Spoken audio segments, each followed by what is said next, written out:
Kunkli Tivadar szörnyverésével alaposan betájolta a figyelmet a thai-box irányába, s van is mire figyelni, hiszen reménységeink a napokban Antalyaban vettek részt válogató versenyeken. Reál György válogatott edző, Éltető Daniella junior EB győztes és Marlók Zsolt EB bronzérmes versenyzők a stúdióban. Jó reggelt kívánok, szervusztok! Antaljáról egy pár szót először. Mi volt ennek számotokra a jelentősége? Az IFMA Muay Thai amatőr Európa-bajnokságon vettünk részt Antalyában. Nagyon jó körülmények között, tényleg én úgy gondolom, hogy Európa elitje jelen volt ezen a rendezvényen, és hát itt viszonylag szerencsés sorsolásnak köszönhetően ugye 4 fős csapattal érkeztünk, plusz ugye egy bírónkkal, tulajdonképpen Törökországból sikerült aranyat hozni, Éltető Daniella személyében az első IFMA Európa-bajnoki aranyunk, junior női 60 kg-os kategóriában, és ugye Marlók Zsolt pedig egy bronzérem tulajdonosa, egy gyönyörű szép KO győzelemmel sikerült a helyi törököt legyőznie. Megfogni, hogy így mondjam.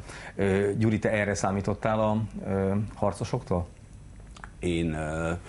Én tettem egy fogadalmat, hogy megjutalmazzam őket a végén, ezt be kellett tartanom. Na várjunk, mi volt ez a jutalom? Ezt... Megmérkőzhettek veled, vagy? Nem, be kellett ugranom egy medencébe, nagyon sok ember előtt, nagyon... Viszonylag kevés ruhában? Igen, így van, és ezt teljesítettem, erről nincs felvétel semmiképpen.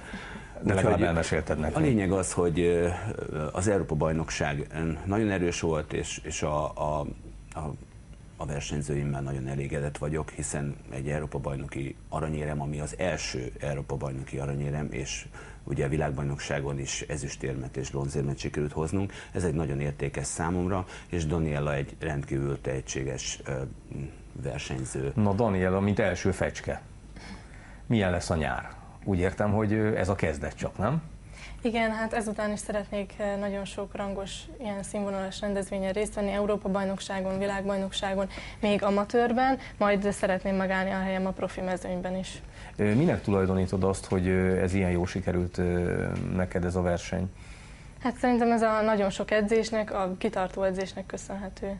Elsősorban a kitartó edzés. Hát azért ejtsünk már pár szót tehetségről is, mert ugye mindig 2 dologból tevődik össze, és akkor nem magát dicsérje Daniella. Mármint, hogy van egyrészt a sok-sok munka, meg hát van az adottság.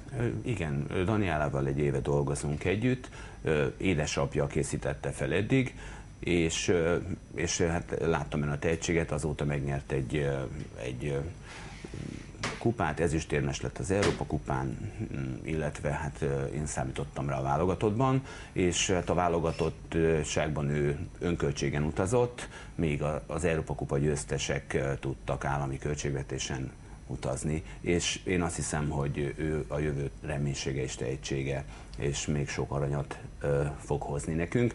Taskentben lesz szeptember 20 és 27 között a világbajnokságunk, mert rendeznek ebben az évben olyat, úgyhogy oda is remélem, hogy utazik. Nézzük meg ezt a bronzérmet, és elsősorban azt nézzük meg, hogy ugye a bronzéremnél mindig felvetődik a kérdés, hogy hát az emberben benne marad, de azt, hogy lehet, hogy még előrébb lehetett volna.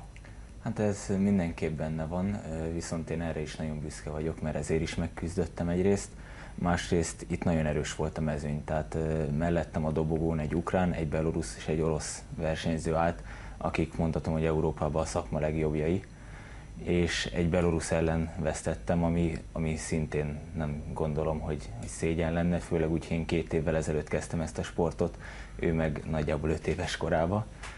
Úgyhogy én mindenképp büszke vagyok erre, és remélem, hogy jövőre sikerül jobb eredményt elérni. Mostantól ezért fogok edzeni. Azt mondd meg, hogy ennek a gyors fejlődésnek, hogyha összehasonlítjuk azokkal, akik 1000 éve csinálják ezt, mert az egy nagyon hatalmas és gyors fejlődés, ennek a munkán kívül mi lehet még az oka? Én régebben is nagyon sokat sportoltam, úgyhogy maga a fizikai alapom megvolt, és ezek után nagyon jó edzőim voltak, és vannak most is, mind Mezei Gyuri, mind Rehák Gyuri személyébe, akik segítik a felkészülésemet, és az ő szakmai tudásukat tudom átvenni, és ezt tudják nekem átadni. De most már nem változtat sportágat? Nem, most már nem tervezem. Ezen a bizonyos világbajnokságon Hát Taskentben. ez a Gyuri múlik, hogy bekerülök-e a válogatott keretbe, én nagyon örülnék neki, és ott is maximumot hoznám ki magamból. Hát akkor ez egy kellemes gond, Gyuri, nem? Mármint, hogy itt vannak érmes, kiválóságok, fiatalok, és hát bekerülünk-e vajon? Én számítok rájuk mindenképpen, arra a keretre is, tehát a nehézsű Zentai Mátéra, aki már volt VB bronzérmes, illetve Antoánra, aki ugye 60 kilóban válogatott, tehát van egy válogatott keretünk, hál' Istennek tudok a fiatalokból válogatni, és szeretném, ha minél nagyobb csapattal tudnánk az amatőr világbajnokságra kijutni, hiszen a Thai-boxnak az utánpótlása el kell, hogy induljon, és jó eredményeket kell, hogy elérjünk. Úgyhogy ezt a hétvégét amúgy is jó eredménnyel zártam, hiszen egy másik szakágban is válogatott edzőként vettem részt most a sportarénában, és ott pedig a horvát csapatot tudtuk legyőzni. Ott bizony egy 3-2-es győzelem volt. Az ilyen típusú utolsó kérdésem, bemutató mérkőzések, mint Tivadari volt, Kunkli Tivadari volt, azért tud kedvet csinálni a kívülállók számára a sportág. Én úgy gondolom, hogy a sportág népszerűsítése érdekében, hiszen Tivadar egy neves versenyző. Elvileg most már edző is lesz. Igen. Akkor hát szerintem jönni fognak a fiatalok, és ebben a sportágban is ilyen remek eredmények születhetnek. Oda fogunk Taskentre is figyelni, gratulálok az eredményekhez, és akkor legkésőbb ott, de majd addig is folytatjuk. Köszönöm szépen, hogy eljöttetek. Köszönjük. Köszönjük szépen.